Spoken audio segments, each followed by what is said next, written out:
हमीरपुर नामक छोटे से गांव में रामदास नाम का एक व्यक्ति रहता था।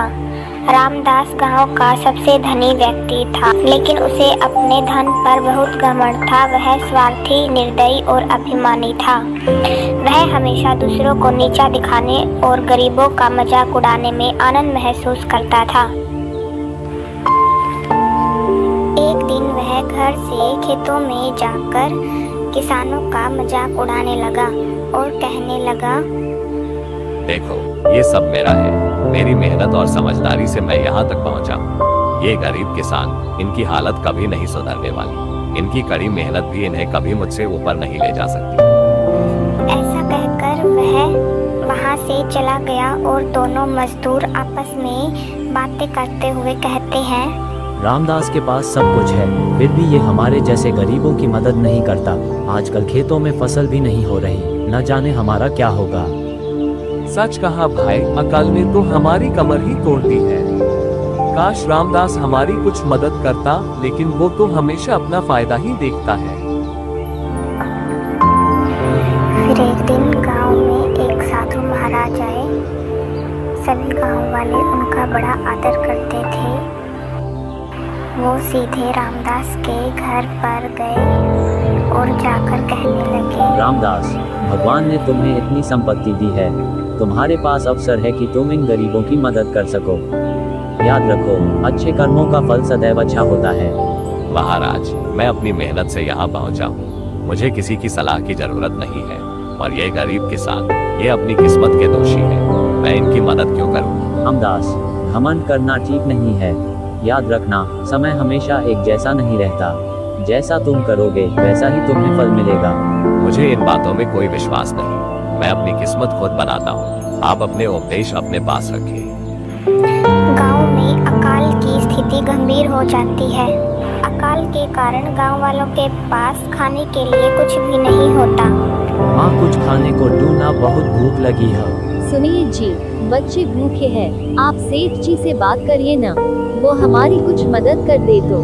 ठीक है, मैं गांव वालों के साथ सेठ जी के यहाँ जाता हूँ। आशा है कि वो हमारी मदद कर देंगे।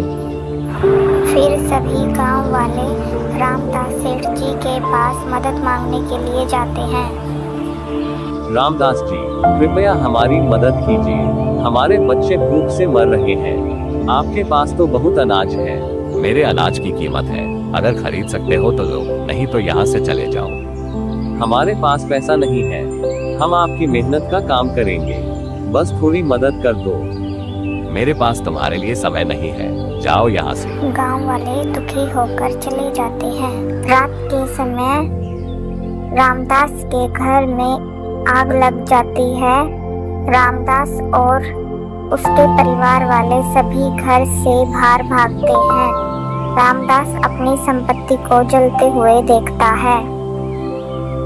ये क्या हो गया? मेरी सारी संपत्ति खत्म हो गई। मैं बर्बाद हो गया।